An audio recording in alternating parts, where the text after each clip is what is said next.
Hello students, welcome to portal of Apex Academy Roorkee.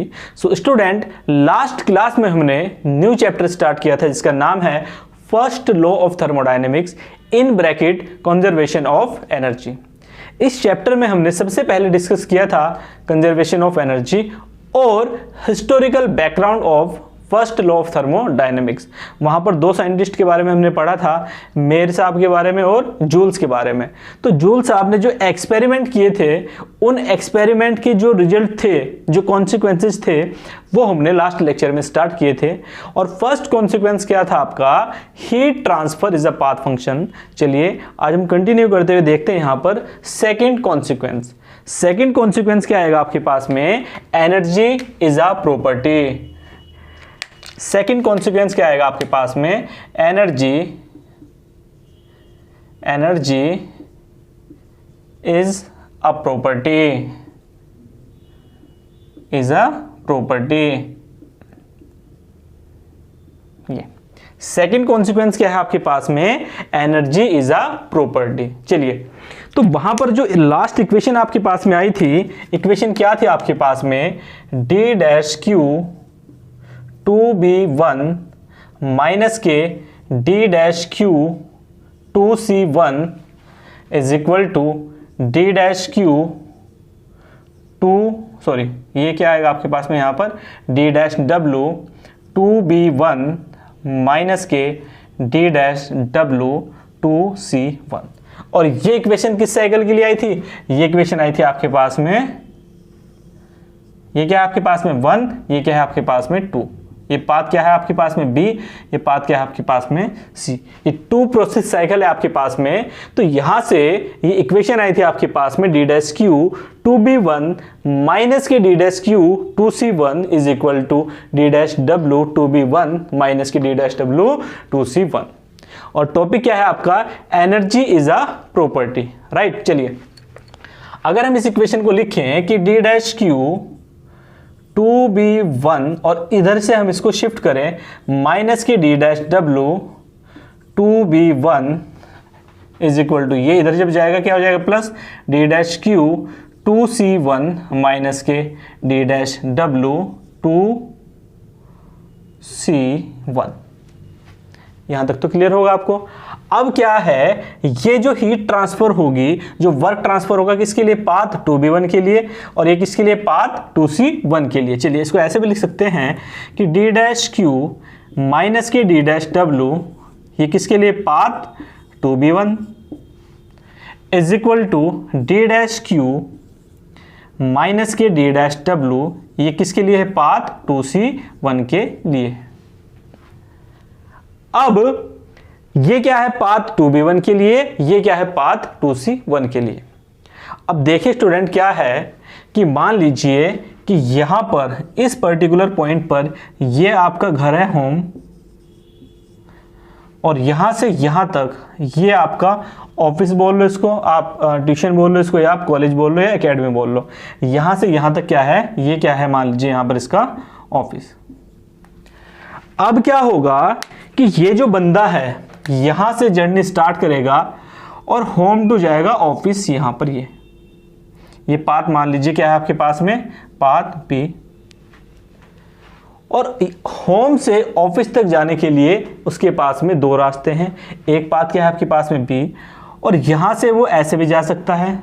ये path क्या आएगा आपके पास में? Path C। तो घर से ऑफिस तक जाने के लिए, या कहें 1 to 2 जाने के लिए, उसके पास में क्या है? 2 रास्ते हैं। पहला क्या है आपके पास में? इसको ऐसे लिख देते हैं, यहाँ पर इस पिक्चर के अकॉर्डिंग कर लेते हैं। ये 2 रास्ते हैं उसके पास में। एक पाथ आपके पास में है B और एक पाथ आपके पास में है C। अब अगर हम यहां पर कहें कि अगर वो 2 to 1 जाएगा B पाथ से, तो यहां से यहां तक का जो इस पाथ का डिस्टेंस होगा, मान लीजिए वो कितना आपके पास में? 1 किलोमीटर। और अगर वो 2 to 1 C पाथ से जाएगा, तब भी उसका डिस्टेंस कितना होगा? 1 किलोमीटर। तो स्टूडेंट यहां से आप देख सकते हैं अगर वो 2 to 1 जाए पाथ बी से तब भी उसको 1 किलोमीटर की जर्नी करनी पड़ेगी, और अगर वो 2 to 1 जाए सी पाथ से तब भी उसको 1 किलोमीटर की जर्नी कवर करनी पड़ेगी। तो यहां से आप देख सकते हैं कि ये जो दो प्रॉपर्टी है D dash Q minus D dash W path 2b1 के लिए और डी डैश क्यू माइनस के D dash W path 2c1 के लिए, इन दोनों का जो मैग्नीट्यूड है वो क्या है आपका सेम। यहां पर क्या आएगा 1 किलोमीटर पाथ 2b1 के लिए, 1 किलोमीटर पाथ 2c1 के लिए। तो यहां से आप देख सकते हैं कि though the path b and c are different but d dash q minus d dash w is same for path b and c. Path b and c. Hence it is independent of path. तो ये क्या है independent of path, इसीलिए इसको हम क्या कहेंगे it is property. और कौन सी प्रॉपर्टी है इसको हम क्या देंगे and it is called energy. बात समझ में आ रही है आपको, बात समझ में आ रही है ना। ये क्या है देखिए, अगर पाथ 2b1 की बात करें या पाथ 2c1 की बात करें, इन दोनों का जो मैग्नीट्यूड आएगा यहां से यहां तक का जो मैग्नीट्यूड आएगा वो क्या है आपका सेम। तो पाथ बी की बात करें या पाथ सी की बात करें, पाथ आपके डिफरेंट है लेकिन मैग्नीट्यूड क्या है सेम, इसीलिए ये दोनों क्या आएंगे आपके पास में प्रॉपर्टी आएंगी। दो the path B and C, though the path B and C are different, is known as energy। तो यहां से स्टूडेंट आप देख सकते हैं, तो ये तो आपको क्लियर हो ही गया होगा कि ये क्वांटिटी सेम है दोनों पाथ के लिए, किसके लिए बी के लिए भी और सी के लिए भी। मैग्नीट्यूड क्या है आपका सेम बट पाथ क्या है आपके पास में difference. Though the B and C are different but D dash Q is same for B and C, therefore d dash q minus k d dash w is independent of path and hence it is a property and this property is known as energy। चलिए मैं इसको rough करके बताऊंगा आपको क्या है, इसको note करते चलिएगा आप।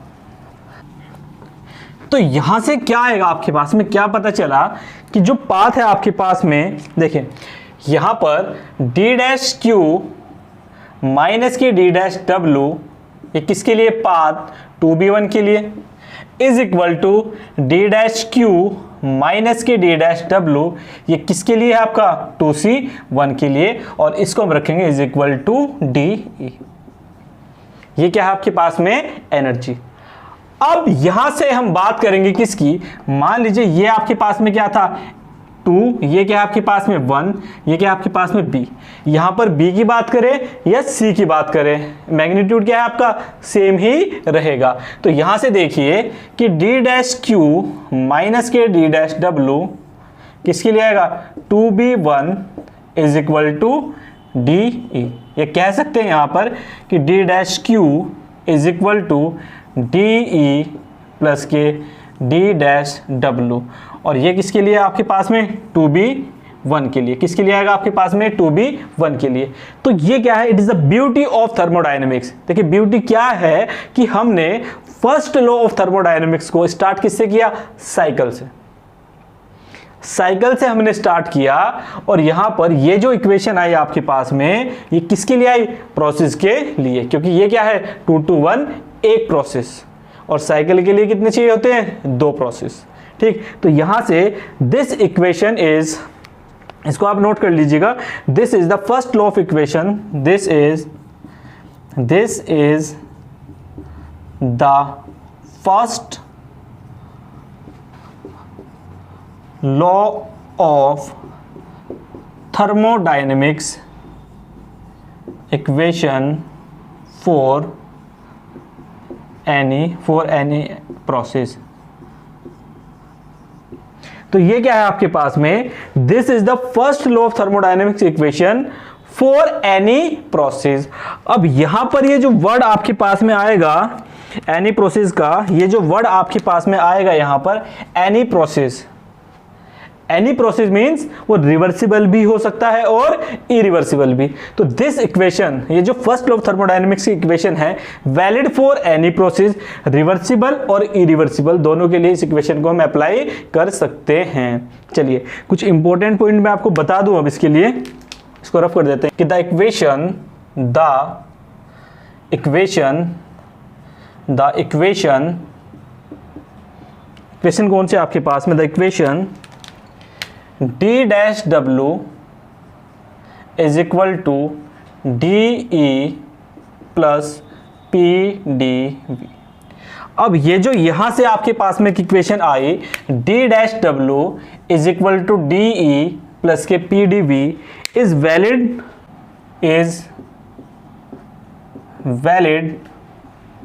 for a closed system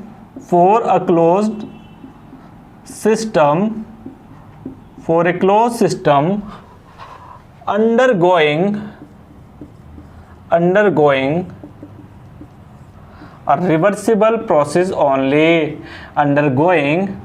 reversible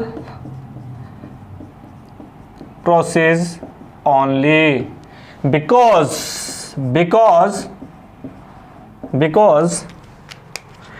d dash w is equal to PdV, d dash w is equal to PdV is valid only for a reversible process।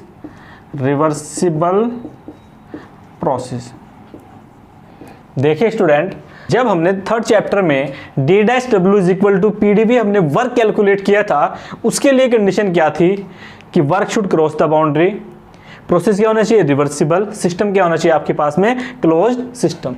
तो यहां से देख सकते हैं आप, वो सिस्टम है, रिवर्सिबल प्रोसेस है आपका, और वर्क तो आपका तभी होगा जब वो सिस्टम की बाउंड्री को क्रॉस करेगा। ये जो इक्वेशन है आपकी, ये केवल और केवल strictly valid for reversible process only, और अगर पीडीवी को रिप्लेस करें डी डैश डब्ल्यू से तो वो किसके लिए वैलिड है आपका, रिवर्सिबल और इरिवर्सिबल के लिए। तो आई होप यहां तक तो आपको क्लियर हो ही गया होगा। चलिए अब हम बात करेंगे यहां पर एनर्जी की, ठीक है। एनर्जी, देखिए थर्मोडायनेमिक्स को स्टार्ट करने से पहले मैंने पढ़ाया था what is energy, the capacity of to do work या the capacity of doing work is called energy. जो तुम्हारी जितनी कार्य करने की क्षमता है वो तुम्हारी क्या कहलाएगी, एनर्जी कहलाएगी। अब ये जो एनर्जी है ये दो तरह की होंगी, एक मैक्रोस्कोपिक फॉर्म ऑफ एनर्जी और एक होगी आपके पास में माइक्रोस्कोपिक फॉर्म ऑफ एनर्जी। तो जो मैक्रोस्कोपिक फॉर्म की अगर हम बात करें, काइनेटिक एनर्जी, पोटेंशियल एनर्जी क्या है आपके पास में, मैक्रोस्कोपिक फॉर्म ऑफ एनर्जी। और जो माइक्रोस्कोपिक फॉर्म ऑफ एनर्जी है, जो मॉलिक्यूल से रिलेटेड होंगी, उनको हम कहेंगे इंटरनल एनर्जी। और इंटरनल एनर्जी के अंदर transitional energy, vibrational, nuclear, atomic, वो सारी की सारी जो एनर्जी आएंगी आपके पास में किसके अंदर आएंगी, इंटरनल एनर्जी के अंदर आएंगी। तो यहाँ से आपको पता चला कि जो मॉलिक्यूल से एसोसिएटेड नहीं है उनको कहेंगे मैक्रोस्कोपिक, और जो मॉलिक्यूल से एसोसिएटेड हैं उनको हम कहेंगे माइक्रोस्कोपिक। चलिए तो यहाँ पर हम बात करेंगे एनर्जी की।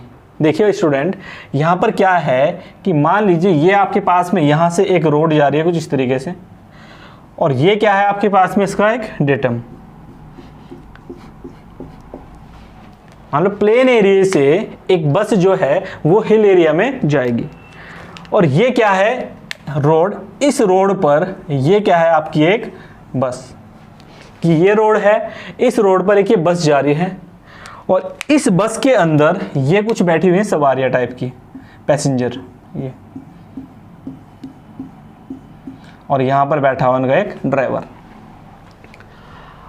अब ये जो बस है आपकी कहां से, प्लेन से कहां जा रही है, हिल एरिया में। तो जब ये कुछ हाइट पर जाएगी तो इस बस की कुछ वेलोसिटी होगी। मान लीजिए कि जो इस बस की वेलोसिटी है वो कितनी है आपके पास में, v। और इस डेटम लाइन से जब ये बस कुछ दूर जाएगी, मान लीजिए कि इस डेटम लाइन से इस बस की जो हाइट है आपके पास में वो कितनी आ जाएगी आपके पास में, h। अभी तक हम सिर्फ बस की बात कर रहे हैं, बस के अंदर जो बैठी हुई सवारी उनकी बात हम नहीं कर रहे हैं। अभी हम किसकी बात कर रहे हैं? मैक्रोस्कोपिक फॉर्म की। कि ये बस है आपकी, जब बस यहां से ऐसे जाएगी तो उस बस की कुछ वेलोसिटी होगी, और जब यहां से प्लेन से बस कुछ हिल एरिया पे जाएगी, सम हाइट होगी, तो वहां से आपको क्या मिलेगी? पोटेंशियल एनर्जी, और इससे क्या मिलेगी आपको? Kinetic energy. चलिए अब यहां पर हम बस के अंदर की बात करेंगे कि मान लीजिए अब एक कंडक्टर है, यहां से वो किसी सवारी के पास में जाएगा उससे किराया लेने के लिए, तो जब यहां से ऐसे वो चलेगा तो इसको क्या कहेंगे? Transitional energy. किसी ने ईयरफोन लगा रखे, ईयरफोन लगा के ऐसे से वो डांस कर रहा है, तो क्या कहेंगे इसको? Vibrational energy. और ऐसे लेटे हुए एक फ्रेंड, एक ही कंधे पे सर रख के लेटे हुए दो फ्रेंड, ऐसी जैसे कोई खड्डा आएगा तब एटॉमिक एनर्जी। ठीक है, तो ये सारी की सारी जितनी भी एनर्जी होंगी उन एनर्जी को हम कहेंगे इंटरनल एनर्जी। Internal energy. तो हमने जब मॉलिक्यूल्स की बात करेंगे, मॉलिक्यूल्स में आपने देखा atomic energy, vibrational energy, transactional energy, all form of energy associated with molecule is known as internal energy. जितनी भी एनर्जी आपकी मॉलिक्यूल से रिलेटेड होगी उन सभी को हम इंटरनल एनर्जी कहेंगे। तो यहां से अगर मैं बात करूं तो जो एनर्जी आपके पास में आएगी, एनर्जी इज इक्वल टू क्या आएगी? Kinetic energy plus potential energy plus internal energy. Kinetic potential क्या है आपके पास में? मैक्रोस्कोपिक फॉर्म ऑफ एनर्जी, और जो U है आपके पास में इंटरनल एनर्जी, ये क्या है? Microscopic form of energy. चलिए, तो आई होप यहां तक तो आपको क्लियर हो ही गया होगा। अब हम यहां पर बात करेंगे चेंज की। तो जब हम चेंज की बात करेंगे तो क्या आएगा आपके पास में? DE is equal to change in, ये क्या है? Change in total energy is equal to change in kinetic energy plus change in potential energy plus change in internal energy. तो यहां पर आपने चेंज देखे, टोटल एनर्जी में जो चेंज आएगा is equal to change in kinetic energy, change in potential energy, change in internal energy. अब इसको मैं आपको एक छोटे से एग्जांपल से समझाऊंगा। एग्जांपल क्या है? मान लीजिए बच्चों कि ये आपके पास में एक तालाब है। क्या? एक तालाब, और इसके अंदर 1,00,000 2 लाख लीटर्स क्या है इसके अंदर? वाटर। इसके अंदर क्या है यहां पर बच्चों? वाटर। अगर इस तालाब से मैं एक बकेट या एक गिलास वाटर का यहां से लूं, कि ये तालाब है आपका, अगर इस तालाब से मैं एक गिलास वाटर का यहां से निकाल लूं, तो अगर मैं आपसे पूछता हूं कि भाई इस तालाब के अंदर क्या है? 1,00,000 या 1,000 लीटर ऑफ वाटर, अगर मैं यहां से एक गिलास वाटर का लूंगा तो आप देख सकते हैं कि इस पॉन्ड के अंदर, इस तालाब के अंदर जो चेंज आएगा वो क्या है? नेग्लिजिबल। उसमें ज्यादा चेंज नहीं आएगा, क्योंकि एक गिलास वाटर से इसमें कोई भी इफेक्ट नहीं पड़ेगा। सेम बस की बात कर लीजिए। मान लो बस जो है वो 80 किलोमीटर पर आवर की स्पीड से जा रही है बस आपकी। अगर बस की स्पीड में 1 किलोमीटर पर आवर कम कर दूं तो आपको ज्यादा चेंज महसूस नहीं देगा। Is that clear? चलिए, तो यहां से आपने देखा कि इस तालाब से अगर मैं एक गिलास पानी का निकाल लूं तो इस तालाब के अंदर कोई भी चेंज नहीं आएगा। सेम अगर बस आपकी 80 किलोमीटर पर आवर की स्पीड से चल रही है और अगर मैं उसकी 1 किलोमीटर पर आवर की स्पीड कम करूंगा 79, तो आपको इसमें चेंज नहीं दिखाई देगा। जो चेंज दिखाई नहीं देगा वो क्या है? आपके पास में जो चेंज आएगा नेग्लिजिबल। सेम ऐसे ही हाइट का, मान लो यहां से यहां तक की कितनी है? 100 मीटर की हाइट है आपकी। अगर 1 मीटर की हाइट में कम करूं तो यहां पर पोटेंशियल एनर्जी में भी ज्यादा चेंजेस नहीं दिखाई देंगे। इन the absence of motion and gravity, तो यहां से आप देख सकते हैं कि पोटेंशियल और काइनेटिक एनर्जी के चेंजेस को हम नेग्लेक्ट कर सकते हैं। लेकिन अब ये जो यहां से हमने 1 ग्लास ऑफ वाटर लिया, अब इस वाटर से अगर मैं हाफ वाटर को ड्रिंक करूं, पी जाऊं, तो कितना बचेगा? हाफ। यहां पर आपको चेंज दिखाई देगा कि पहले 1 गिलास में पानी था, अब हाफ गिलास में क्या है? वाटर है। तो यहां से स्टूडेंट आप देख सकते हैं कि अगर मैं चेंज की बात करूं काइनेटिक एनर्जी, पोटेंशियल एनर्जी और इंटरनल एनर्जी की, तो काइनेटिक पोटेंशियल एनर्जी के चेंजेस को आप नेग्लेक्ट कर सकते हैं, बट इंटरनल एनर्जी के चेंजेस को आप नेग्लेक्ट नहीं कर सकते। In the absence of motion and gravity the changes of kinetic potential are negligible, but internal energy के चेंजेस को आप नेग्लेक्ट नहीं कर सकते। Got it? चलिए इसमें लिख देते हैं यहां पर कि if kinetic and potential changes are neglected,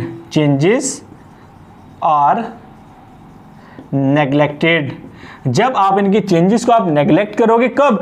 in the absence of motion and gravity, right. चलिए तो यहां से इक्वेशन क्या आएगी आपके पास में, DE is equal to DU। अब if kinetic and potential changes are neglected या नेग्लिजिबल, तो यहां से आपको क्या मिला, DE is equal to DU।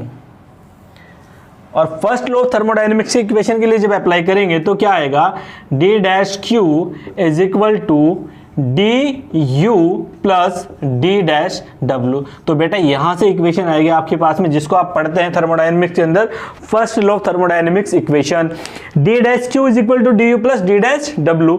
अब इस इक्वेशन के लिए अजम्पशन क्या है, अजम्पशन ये आएगा, if kinetic energy and potential energy changes are negligible. बात समझ में आ रही है? ये इक्वेशन के लिए अजम्पशन याद रखेंगे आप कि इस इक्वेशन को राइट हम तब करेंगे जब हम काइनेटिक एनर्जी, पोटेंशियल एनर्जी के चेंजेस को क्या रखेंगे, नेग्लिजिबल रखेंगे। This is the first law of thermodynamic equation for any process, ठीक है। और condition when kinetic and potential energy changes are negligible।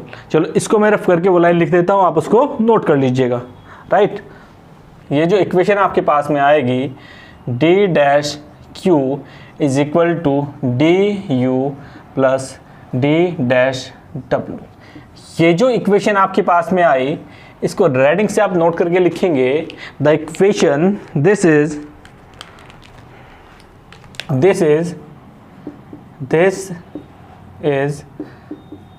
The, चलिए बच्चों ये मैंने आपको बता ही दिया, यहां पर आप इस इक्वेशन को भी ये दो लाइनें इनको नोट कर लीजिएगा कि ये जो इक्वेशन है आपके पास में, ये first law of thermodynamic equation for a process for which kinetic and potential changes are neglected, kinetic and potential changes are neglected. अब हम स्टार्ट करेंगे यहां पर आपका नया टॉपिक, इंटरनल एनर्जी। चलिए देखते हैं इसको, इंटरनल एनर्जी।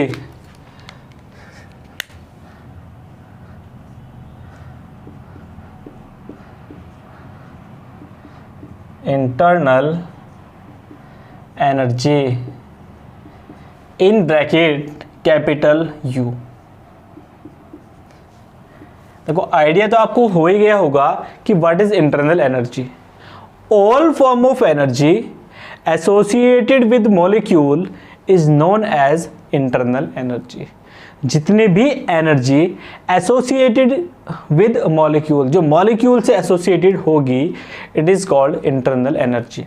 तो यहां से आपको पता चला कि all form of energy,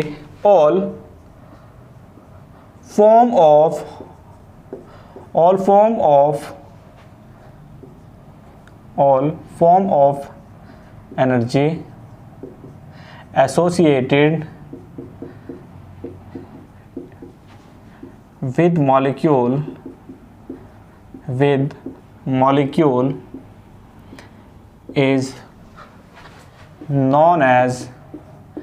is known as internal energy. तो यहां से आप देख सकते हैं कि all forms of energy associated with molecule is known as internal energy. ठीक है, all form of energy associated with molecule is known as internal energy. अब यहां से आपको पता चला, ठीक है, अब सेकंड क्वेश्चन क्या है बच्चों, ये आपको फर्स्ट पता चला कि इंटरनल एनर्जी क्या है। ओके, अब जब फर्स्ट चैप्टर हमने पढ़ा था तो फर्स्ट चैप्टर में हमने पढ़ा था प्रॉपर्टी।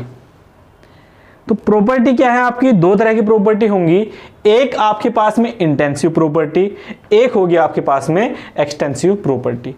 अभी आपको पता चला कि एनर्जी इज अ प्रॉपर्टी और हमने उसको प्रूव किया कि एनर्जी प्रॉपर्टी क्यों है।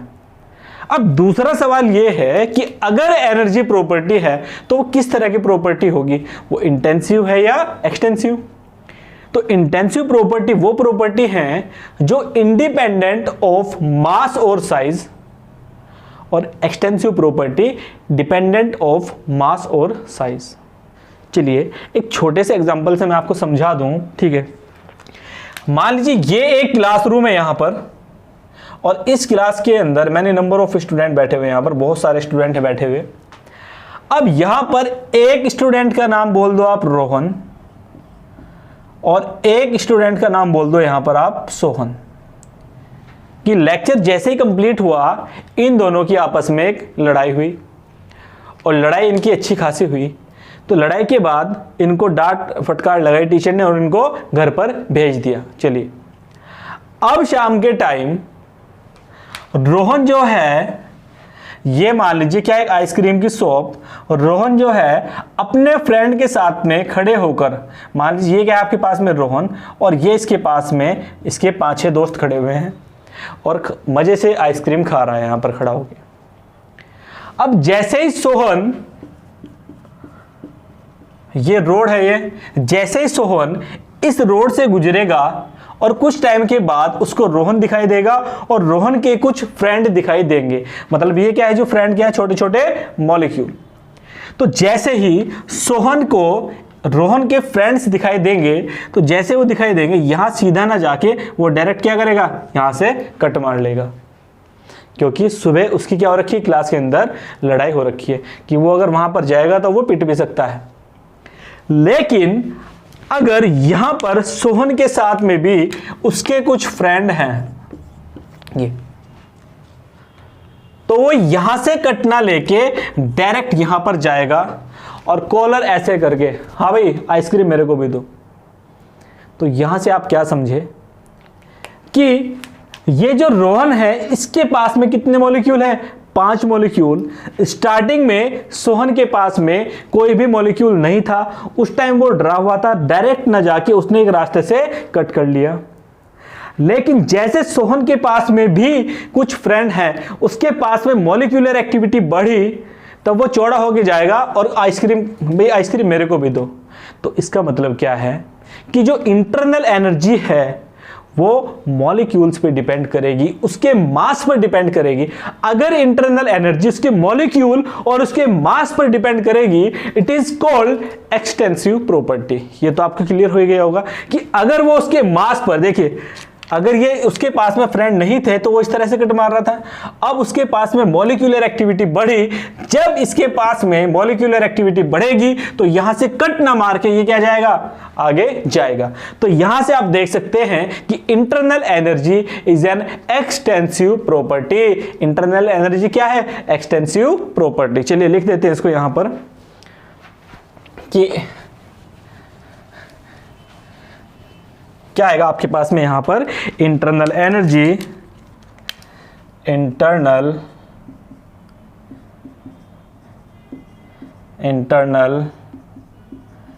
Energy is an extensive property. चलिए यहां से ऑब्जेक्टिव क्वेश्चन भी आ सकता है कि जो इंटरनल एनर्जी है वो आपकी एक्सटेंसिव प्रॉपर्टी है या इंटेंसिव प्रॉपर्टी। तो यहां से आपने देखा कि इंटरनल एनर्जी जो होगी इज एन एक्सटेंसिव प्रॉपर्टी। अब बात करेंगे यहां पर यूनिट की। एनर्जी की यूनिट पता है आपको, जूल या किलो जूल। तो यहां पर क्या है कि it is expressed in, it is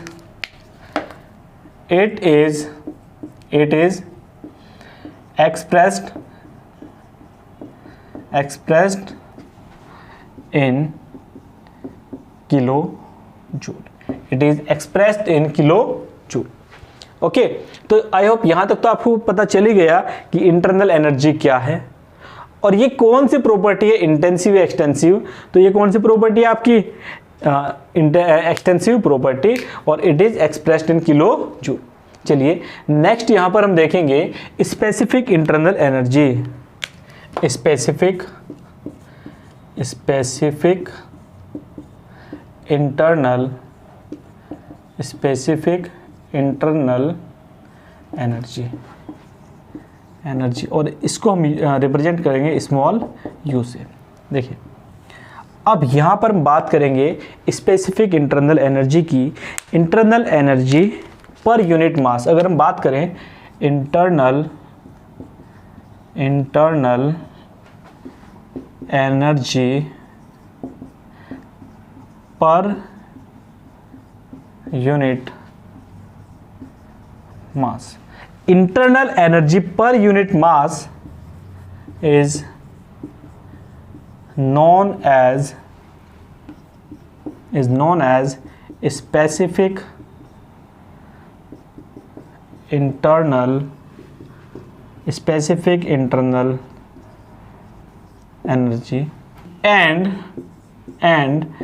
it is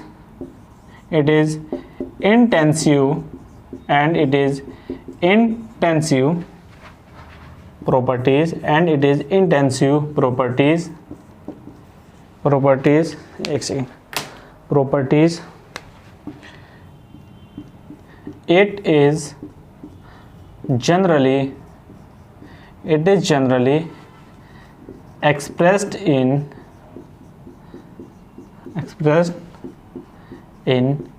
kilojoule per kg। It is expressed in kilo joule per kg. देखिए बच्चों, यहां पर आपको पता है कि small U is equal to energy per unit mass. Energy क्या है, capital U per unit mass. आपको पता है कि जो इंटरनल एनर्जी है आपके पास में, ये क्या है आपके पास में, इंटरनल एनर्जी, एक्सटेंसिव प्रॉपर्टी। मास क्या है आपके पास में, एक्सटेंसिव प्रॉपर्टी। इंटरनल एनर्जी क्या है आपके पास में, एक्सटेंसिव प्रॉपर्टी।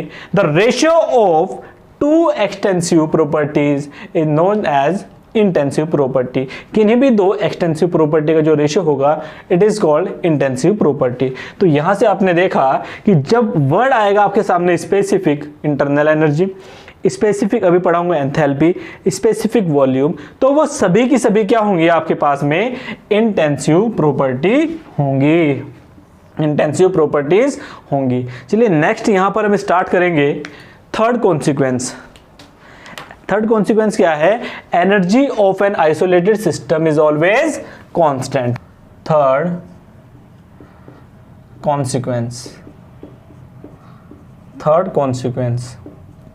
देखिए स्टूडेंट, थर्ड कॉन्सिक्वेंस क्या है आपके पास में कि energy of an isolated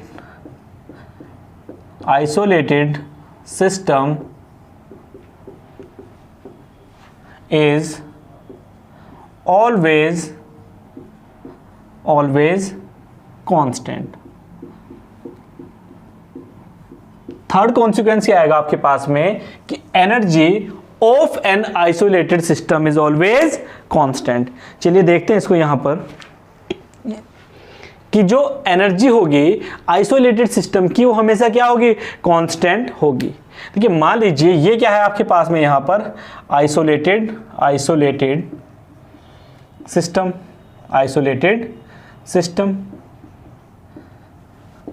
isolated system में आपको मैंने पढ़ा रखा है नो मास ट्रांसफर।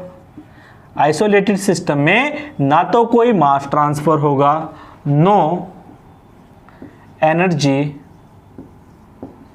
ट्रांसफर। तो जब बच्चों मैं यहां पर बात करूंगा आइसोलेटेड सिस्टम की, कि आइसोलेटेड सिस्टम में ना तो कोई मास ट्रांसफर होगा और ना कोई एनर्जी ट्रांसफर होगी। और आप सभी को पता है कि एनर्जी दो फॉर्म में ट्रांसफर होगी, या तो वर्क की फॉर्म में या हीट की फॉर्म में। लेकिन सिस्टम क्या है आपके पास में, आइसोलेटेड। नो एनर्जी ट्रांसफर का मतलब क्या है कि ना तो उसके अंदर वर्क का रूपांतरण होगा ना हीट का ट्रांसफॉर्मेशन होगा। बात समझ में आ रही है? तो यहां पर W इज इक्वल टू कितना आएगा, 0, और हीट कितनी आएगी आपके पास में, 0। तो वर्क ट्रांसफर भी 0 और हीट ट्रांसफर भी क्या आएगा आपके पास में, 0। तो जो फर्स्ट लॉ ऑफ थर्मोडायनेमिक्स की इक्वेशन आई थी वो क्या थी कि D dash Q is equal to DE plus D dash W। तो यहां से आप देख सकते हैं कि सिस्टम, आइसोलेटेड सिस्टम में ना मास ट्रांसफर, ना energy transfer, heat transfer 0, work transfer 0। तो यहां से इक्वेशन को डायरेक्ट आप लिख सकते हैं कि ये कितना जाएगा 0, ये कितना आपके पास में 0, तो DE इज इक्वल टू 0। तो जो चेंज आएगा आपका एनर्जी में, टोटल एनर्जी में, वो क्या होगा आपके पास में 0। या लिख सकते हैं कि E2 माइनस के E1 इज इक्वल टू 0, या कह सकते हैं E2 is equal to E1। तो यहां से आप देख सकते हैं कि energy of an isolated system is always constant, कि आइसोलेटेड सिस्टम की जो एनर्जी होगी वो हमेशा क्या रहेगी, कांस्टेंट ही रहेगी। ठीक है, तो ये क्या है आपके पास में, इज इक्वल टू कांस्टेंट। चलिए नेक्स्ट और लास्ट कॉन्सिक्वेंस हम यहां पर करेंगे, perpetual motion machine of first kind, PMM first. चलिए इसको मैं रफ कर देता हूं यहां से। फोर्थ कॉन्सिक्वेंस, जो फोर्थ कॉन्सिक्वेंस आपके पास में आएगा, फोर्थ कॉन्सिक्वेंस क्या है, perpetual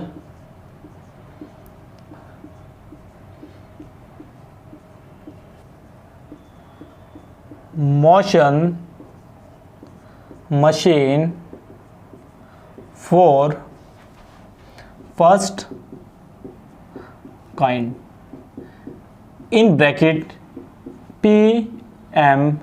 PMM first is impossible।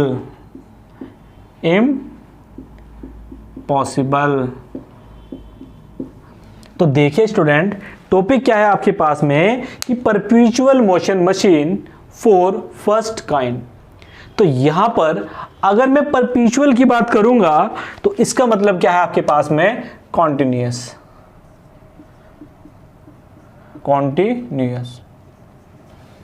Perpetual का मतलब क्या है, continuous motion machine for first kind. इसको एक्सप्लेन करने से पहले मान लीजिए ये आपके पास में क्या है, यहां पर आपके पास में एक पिस्टन सिलेंडर अरेंजमेंट है, और ये जो पिस्टन सिलेंडर का अरेंजमेंट है इसका साइज काफी बड़ा है। अब हम क्या करेंगे, जब आप, और इस पिस्टन के अंदर क्या भरी हुई है, यहां पर आपकी गैस, और ये क्या है आपका सिस्टम। ये इस पिस्टन का साइज बहुत बड़ा है, तो इसको क्या करोगे, जब आपने इसको कंप्रेस करना स्टार्ट किया और आपने इसको हाईली कंप्रेस करके यहां लाकर इसको आपने छोड़ दिया। अब कुछ टाइम के बाद जब आपने इसको यहां पर लाके छोड़कर यहां पर आपने क्या लगा दिया, लॉक, कि यहां से पिस्टन अभी ऊपर नहीं जाएगा। जैसे ही आप यहां से इस लॉक को हटाओगे तो पिस्टन क्या है, ऊपर जाना स्टार्ट करेगा, कुछ इस तरीके से ये एक्सपेंड करना स्टार्ट करेगा। अगर इस पिस्टन का साइज बहुत ज्यादा है तो ये पिस्टन आपका 1 घंटे 2 घंटे एक्सपेंड करता रहेगा इस तरीके से। ये कब तक ये एक्सपेंड करेगा, कि पिस्टन आपका तब तक एक्सपेंड करेगा जब तक गैस का प्रेशर ज्यादा है, किससे, एटमॉस्फेरिक प्रेशर से। कुछ टाइम के बाद जब गैस का प्रेशर एटमॉस्फेरिक प्रेशर के बराबर हो जाएगा तो जो पिस्टन है आपका एक्सपेंड करना बंद कर देगा। अगर पिस्टन सिलेंडर अरेंजमेंट बहुत बड़ा है तो ये 1 दिन 2 दिन 3 दिन भी क्या कर सकता है, आपका एक्सपेंड कर सकता है, लेकिन कुछ टाइम के बाद ये क्या हो जाएगा, आपका एक्सपेंड करना बंद कर देगा। तो यहां से सवाल ये है कि perpetual motion machine for first kind, और परपेचुअल का मतलब क्या है, कंटिन्यूअस। अगर आपको कंटिन्यूअस वर्क चाहिए तो उसके लिए क्या चाहिए आपको, साइकिल। रेफ्रिजरेशन क्या है, साइकिल, कि 1 दिन फ्रिज तुमने ऑन किया, 1 महीने तक कंटिन्यू चलता रहेगा, 2 महीने तक कंटिन्यू चलता रहेगा, 3 महीने तक कंटिन्यू चलता रहेगा। अगर आपको कंटिन्यू वर्क चाहिए, मोशन चाहिए, तो उसके लिए क्या यूज करेंगे? साइकिल यूज करेंगे। अब परपेचुअल मोशन मशीन क्या है, चलिए इसको देखते हैं कि परपेचुअल मोशन मशीन ये बोलता है कि ये क्या है आपके पास में, एक PMM first kind of machine है कि बिना किसी एक्सटर्नल इनपुट के हमें कॉन्टिन्यूस वर्क मिलेगा। मान लीजिए यहां से इस मशीन से मेरे को कॉन्टिन्यूस वर्क मिल रहा है कितना? W, without any external input. मान लीजिए यहां पर जो इनपुट है आपके पास में वो क्या है? Q = 0, लेकिन हमें वर्क क्या मिल रहा है? कंटिन्यू। हमें वर्क कितना मिल रहा है? W। मान लीजिए कि एक फैन लगा हुआ है यहां पर, और इस फैन को बिना इलेक्ट्रिसिटी दिए, बिना किसी इनपुट के, ये फैन आपका कंटिन्यू क्या कर रहा है? रोटेट कर रहा है। क्या ऐसा पॉसिबल है? नहीं, ऐसा पॉसिबल नहीं है कि बिना किसी एक्सटर्नल इनपुट के ये मशीन हमें कंटिन्यू वर्क नहीं दे सकती। अगर ऐसा पॉसिबल होगा तो ये वायलेट करेगा किसको? फर्स्ट लॉ ऑफ थर्मोडायनेमिक्स को। किसको वायलेट करेगा? फर्स्ट लॉ ऑफ थर्मोडायनेमिक्स को। चलिए डेफिनेशन में यहां पर बोर्ड पर लिख देता हूं कि there can be no machine, there can first law of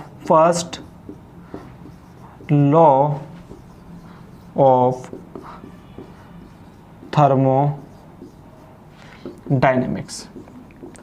तो यहां से स्टूडेंट आप देख सकते हैं कि there can be no machine which develop work continuously without absorbing any heat energy if this machine is develop. अगर ऐसी कोई मशीन हम डेवलप कर सकते हैं कि जो बिना किसी एक्सटर्नल इनपुट के कंटिन्यूअसली वर्क करे, तो ये वायलेशन होगा, वायलेट करेगा फर्स्ट लॉ ऑफ थर्मोडायनेमिक्स को। ठीक है, तो यहां से डायरेक्ट क्वेश्चन आ सकते हैं कि सेकंड कॉन्सिक्वेंस क्या बताता है आपको? First is heat transfer is a path function, energy is a property, energy of an isolated system is always constant, या perpetual motion machine of first kind। तो सेकंड कॉन्सिक्वेंस क्या बताएगा? Energy is a property. ऐसे third पूछ सकता है, ऐसे fourth पूछ सकता है, ऐसे वो फर्स्ट भी आपसे ऑब्जेक्टिव क्वेश्चन में डायरेक्ट पूछ सकता है। ठीक है, तो आज के लेक्चर में इतना ही। अगर आपको ये वीडियो पसंद आई है तो प्लीज़ आप इस वीडियो को लाइक करिए, ज़्यादा से ज़्यादा इस वीडियो को शेयर करिए। अगर आप हमारे चैनल पर नए हैं तो प्लीज़ आप हमारे चैनल को सब्सक्राइब करिए। अगर आपको इस लेक्चर में कोई भी डाउट है तो आप कमेंट सेक्शन में लिखिए, मैं पूरी कोशिश करूंगा आपके कमेंट का रिप्लाई जल्द से जल्द कर सकूं। ठीक है, तो अब मिलते हैं नेक्स्ट लेक्चर में, तब तक के लिए धन्यवाद।